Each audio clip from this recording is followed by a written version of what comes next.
um voo aí pela janela do fundo os conceitos da fluidodinâmica. Bom, a gente poderia falar hidrodinâmica ou fluidodinâmica. Eu prefiro o termo fluidodinâmica porque aqui a gente envolve, né? A gente está englobando os líquidos e os gases. Existem algumas circunstâncias que a gente pode modelar o escoamento de gases igualmente a líquidos. Isso é muito comum no dia a dia, para falar a verdade.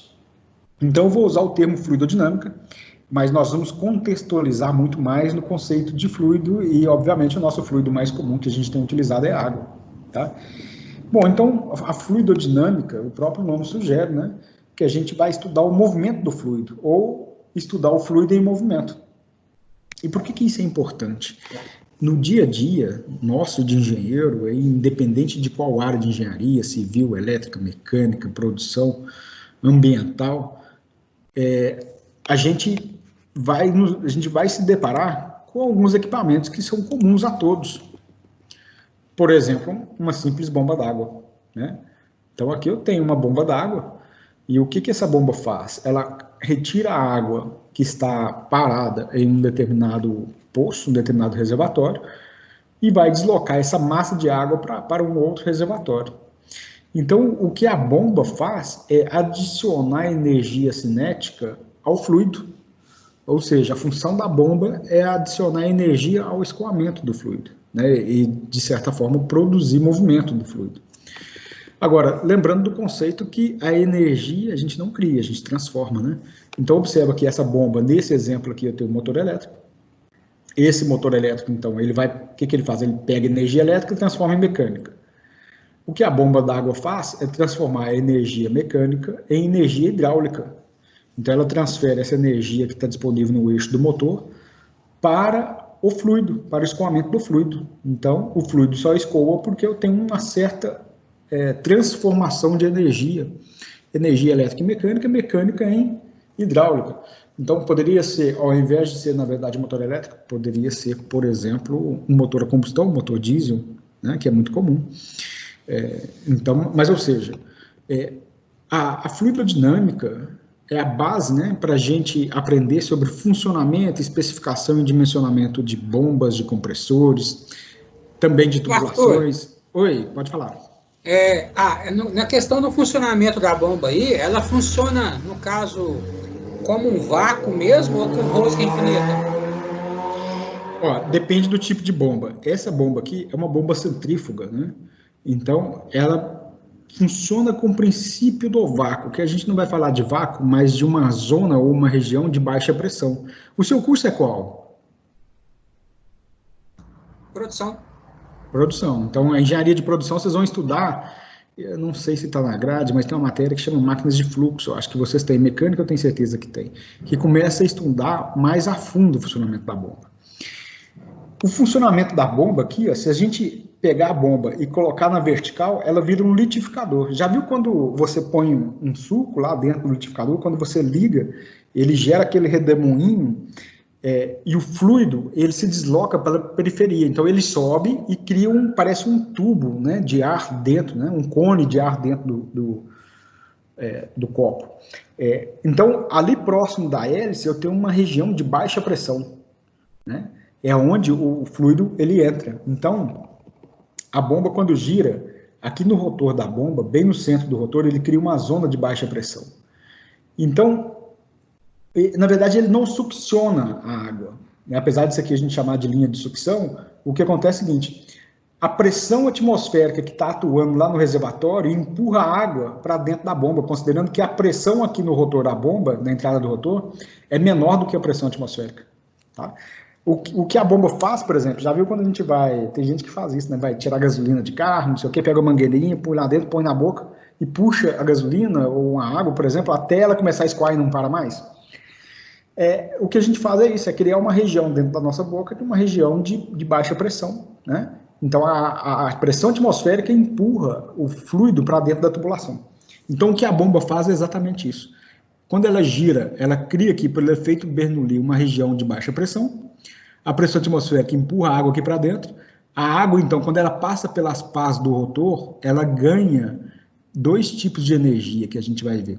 Ela vai ganhar energia cinética, por causa de velocidade, obviamente, que ela já está entrando aqui em uma determinada velocidade, e ela ganha energia na forma de trabalho realizado, porque a bomba realiza um trabalho sobre a água, sobre o fluido. E o efeito prático desse trabalho realizado é pressão. Então, o que a bomba faz? Ela adiciona pressão para o escoamento. Então, o fluido ele entra aqui a uma determinada pressão e sai numa pressão maior. E daqui ele vai para ser distribuído ou transportado para uma determinada aplicação. Bom, eu peguei aqui no contexto de água, né, de bomba, mas se a gente analisar a fluidodinâmica, serve para a gente dimensionar bomba, compressor também, tá? Exaustor, ventilador, tudo isso é chamado de máquinas de fluxo. Para a gente dimensionar tubulações, válvulas, tanques, né? E dentre outros componentes aí. Bom, então, já que a gente desenvolveu o conceito de fluidodinâmica, a gente precisa de entender alguns tipos de escoamento. Para a gente combinar as regras do jogo, vamos dizer assim, né? Bom, a gente vai classificar os escoamentos segundo alguns critérios.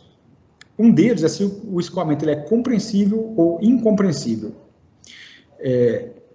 Inclusive, aqui tem um erro aqui, deixa eu já aproveitar e corrigir, ó, porque do jeito que eu escrevi ali,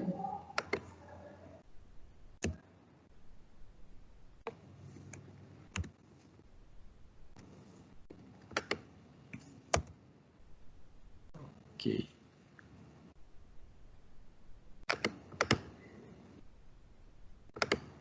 Ele está dando um erro de correção de gramática aqui, mas depois eu acerto. É o seguinte, não é que o fluido ele é incompreensível porque ninguém o compreende, né? O erro que tem aqui da gramática é justamente que eu estou querendo dizer que o fluido, a gente não pode comprimir o fluido. Então, veja bem, por que é importante eu dizer se o escoamento é compreensível ou incompreensível? Porque isso muda muito. Se o escoamento ele é compreensível, o fato dele ser compreensível indica que eu consigo reduzir o volume do fluido dentro da tubulação, por exemplo. Olha, veja bem, imagina que eu tenho 1 quilo de um fluido qualquer escoando dentro da tubulação. E esse 1 quilo ocupa 1 metro cúbico. Então eu tenho uma massa específica de 1 quilo por metro cúbico. Se eu reduzir o volume pela metade, a massa específica vai dobrar. A massa específica passa a ser de 2 quilos por metro cúbico. Vocês vão perceber que o ρ, ele entra em todas as equações que nós vamos estudar aqui, em todas não, mas a grande maioria. Então, quando eu falo que o escoamento ele é compreensível, eu estou dizendo que a massa específica do fluido, ela está mudando, ela está alterando com o tempo. Então, aqui eu tenho uma outra forma de calcular. Se o escoamento ele é incompreensível, eu estou querendo dizer que a massa específica do fluido, ela não muda com o tempo. Pô, mas vamos falar de aplicações práticas, né, de exemplos práticos. Quando que a massa específica do fluido aumenta?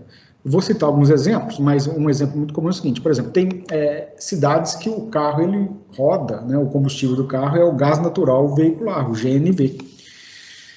Então, quando você vai abastecer o carro, a GNV, se o escoamento ele for compreensível e você está comprando por metro cúbico de ar, por exemplo, desculpa, de gás, você foi lá e comprou, por exemplo, 2 metros cúbicos de gás. Se a massa específica dele aumentar, na verdade, eu estou comprando mais gás do que eu estou pagando. Ou seja, como eu estou medindo o gás que está sendo vendido em metros cúbicos por hora, por minuto, ou o que seja, e o volume está variando com o tempo, eu vou ter erro na hora de medir e faturar aquele consumo, né? Então, por isso que é importante a gente ter o escoamento incompreensível. O foco do nosso estudo vai ser escoamento incompreensível, né? Bom, e como que eu sei que o escoamento ele é incompreensível? No caso de gases, a gente vai considerar, tem um parâmetro que a gente vai dizer que o gás ele está escoando a, no máximo, 0,3 vezes a velocidade do som. No caso de líquidos, a gente sempre vai considerar escoamento incompreensível, porque a água, por exemplo, para você mudar a massa específica da água, você tem que ter uma variação de temperatura muito grande, por exemplo, e ainda assim para pouca alteração da massa específica. Exemplo, A massa específica da água a 20 graus Celsius é de 998 quilos por metro cúbico. Se eu reduzir a temperatura da água até 4 graus, a massa específica aumenta para 1.000 quilos por metro cúbico. Ou seja, então aumentou 2 quilos por metro cúbico para uma variação de temperatura aí de 16 graus. Né? Ou seja, líquidos de forma geral, eu vou considerar que o escoamento ele é incompreensível. Bom, além disso, eu posso dizer que o regime de escoamento ele é estacionário, ou escoamento permanente, ou escoamento transitório. Aqui eu trouxe uma figurazinha do hidrômetro, porque ilustra muito bem isso. O consumo de água da nossa residência ele é dado em metros cúbicos por hora. O que acontece quando entra ar? O ar ele é compressível, né? E, então, quando você entra ar na tubulação, primeiro que você está pagando por consumo de ar, e não água. E segundo que ele altera a velocidade do escoamento. Então, isso causa erro de leitura. Então, nós vamos, resumindo, o que eu quero dizer para vocês é o seguinte, escoamento compreensível, incompreensível. O compreensível é aquele que a massa específica não altera com o tempo, ou seja, a pressão ela é constante, a pressão não muda com o tempo. Tá? Quando eu falo que o escoamento ele é permanente, a velocidade do fluido é constante. E no escoamento transitório, a velocidade do fluido varia com o tempo de escoamento. Vou falar um exemplo bem simples de um escoamento transitório. Imagina, por exemplo, que vocês têm um reservatório de 200 litros de água, um tambor de 200 litros cheio de água. Quando a gente faz um furo lá na base dele, ele vai esguinchar a água lá na frente. Só que à medida que o nível da água vem diminuindo, a distância que a água é esguichada vai reduzindo, vai diminuindo, ou seja, a velocidade lá embaixo vai diminuindo com o tempo. Um outro exemplo muito simples é um funil. Você está usando um funil para encher uma garrafa de água. Né? Quando o funil está cheio até a tampa, a água está escoando a uma velocidade inicial lá na saída do funil. Só que à medida que o nível do funil desce, a velocidade da água vem diminuindo com o tempo. Então, nós não vamos considerar que num regime de escoamento transitório. Tudo que a gente for falar daqui para frente, eu estou querendo dizer que o regime de escoamento ele é permanente. Né? A velocidade não altera com o tempo. Bom, por que isso? É muito simples. A gente considera o regime transitório, primeiro porque nas nossas áreas de engenharia, a maior parte dos casos, o escoamento ele é permanente. A bomba, por exemplo, se eu pegar uma bomba d'água, a bomba ela gira a uma velocidade constante, a uma rotação constante. Então, consequentemente, a velocidade da água na tubulação ela é constante. Aí, se eu precisar de algum dia na vida fazer uma análise de escoamento transitório, essa análise é feita de forma empírica. Empírica que eu falo através de medições, a gente não calcula. Porque o cálculo ele é muito complexo e depende de parâmetros que a gente não tem no dia a dia, a gente precisaria de medir, tá bom? Mas lá para frente a gente vai falar um pouco sobre escoamento transitório. Mas hoje nós vamos começar falando então de escoamento incompreensível, e nós vamos falar de escoamento permanente, ou seja, eu estou querendo dizer que a pressão ou a massa específica ela é constante, tá? E o escoamento ele é permanente porque a velocidade é constante. Então essas são as regrinhas do jogo. Agora, existe um outro critério que a gente utiliza muito para definir o tipo de escoamento e a gente vai usar muito isso, tá? Se eu pegar, por exemplo, vamos pegar, imagina que eu tenho aqui uma vela queimando, né? Então a vela está queimando, eu tenho a chama, aqui começa a sair uma fumaça da vela. Próximo da vela, essa fumaça aqui, ela fica de certa forma assim até regular, né? Uma camada bem regular de fumaça. A uma determinada altura, ela começa a misturar, a gerar redemoinhos, né, de fumaça. Então, esse escoamento aqui, próximo da vela, a gente chama de escoamento laminar. Né? E o escoamento logo acima da vela é chamado de escoamento turbulento. Então, isso daqui é uma foto de uma vela queimando, né? Então, aqui embaixo eu tenho escoamento laminar e aqui para cima eu tenho escoamento turbulento. Qual que é mais utilizado? Depende. Depende da aplicação. Mas nos nossos casos, o turbulento ele é mais comum. Né? E eu vou explicar para vocês como que sai do escoamento laminar para o turbulento e vice-versa. Mas o escoamento turbulento é mais comum nas aplicações industriais, tá? E de civil também, engenharia civil. Então, veja bem, vamos entender melhor o que é o escoamento laminar. Escoamento laminar é isso daqui, ó. O fluido está escoando em lâminas, as camadas de fluido não se misturam, né? Ele é bem ordenado. Então, aqui mostra, ó, um experimento onde eu tenho um escoamento laminar de água aqui, ó. Você observa que não dá para perceber os redemoinhos aí, né? O fluido ele é bem regular, o escoamento dele, tá? E o que seria um escoamento turbulento? Isso daqui é uma imagem termográfica de um escoamento de água na tubulação. Então, essa linha aqui, ó, é uma linha de estrangulamento, né? Uma placa de orifício. Então, o fluido, quando entra, o líquido, quando ele entra e quando ele sai, ele gera turbulências, né? Tá aqui, ó, os redemoinhos, né, de turbilhonamento, e ele gera o escoamento turbulento. Ou seja, o escoamento turbulento é quando as camadas, as películas de fluido se misturam. Então, eu tenho dois tipos de escoamento quanto ao regime de escoamento. Eu tenho o escoamento laminar e o escoamento turbulento. Então, olha só, o que a gente já viu até agora? A gente viu como que a gente vai classificar um escoamento. Eu tenho a classificação em função da compressibilidade ou incompressibilidade do escoamento. O fluido ele pode escoar de forma comprensível ou incomprensível. Incomprensível, eu estou querendo dizer que o volume de uma massa específica de fluido é sempre constante, ou seja, a massa específica ou a densidade do fluido ele é constante, não muda com o tempo. Tá? O segundo tipo de critério, o segundo critério que a gente viu para poder classificar o escoamento do fluido, foi se o escoamento ele era permanente ou transitório. O que é o escoamento permanente? A velocidade do fluido ela é constante. O fluido ele não muda a velocidade com o tempo. Tá? E o transitório, a velocidade ela varia com o tempo. E agora a gente acabou de ver outros dois critérios, que é se o escoamento ele é laminar ou o escoamento é turbulento. E isso faz toda a diferença na hora de dimensionar tubulações, bombas, etc. Então, se o escoamento for turbulento, a gente vai adotar um método, um critério de dimensionamento. Se o escoamento for laminar, a gente adota um outro critério de dimensionamento, tá? De especificação. Bom, como que foi feito a descoberta desses dois tipos de escoamento, né? Essa análise? Arthur, só volta o slide aí, rapidão. Só uma folha antes. Esse aqui? Isso. Valeu, tirei um print aqui, obrigada. Nada. Vou disponibilizar esse material para vocês, tá? Ou hoje à noite ainda, ou amanhã cedo. Eu vou postar no portal, no WhatsApp e no Remind. Bom, gente, quem descobriu, né, quem estudou a fundo o regime de escoamento foi um cientista chamado Osborne Reynolds.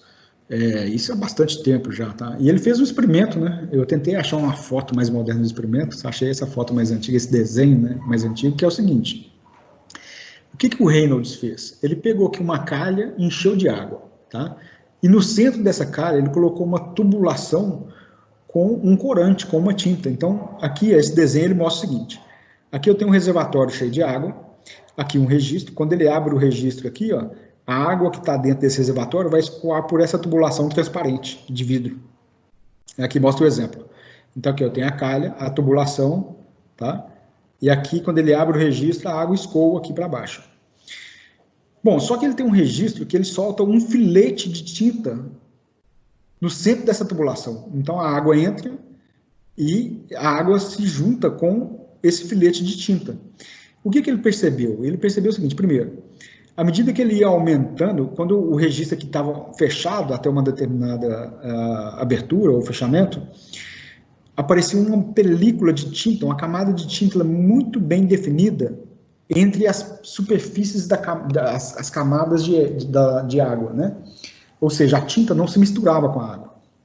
Aqui é o escoamento laminar.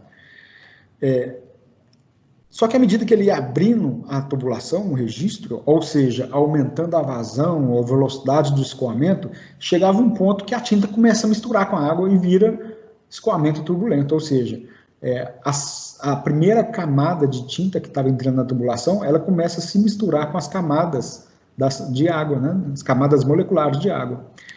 Nesse exemplo aqui, ele mostra o seguinte, ó, aqui eu tenho escoamento laminar, onde que eu tenho a camada de tinta muito bem definida no centro do escoamento de água.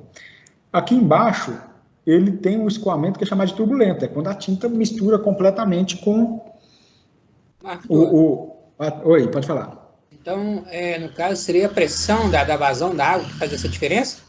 Não, a pressão não, mas tem alguns parâmetros que nós vamos estudar, mas a velocidade é o principal parâmetro. Quanto maior a velocidade, maior a probabilidade dele ser turbulento, ou seja, da tinta misturar com a água.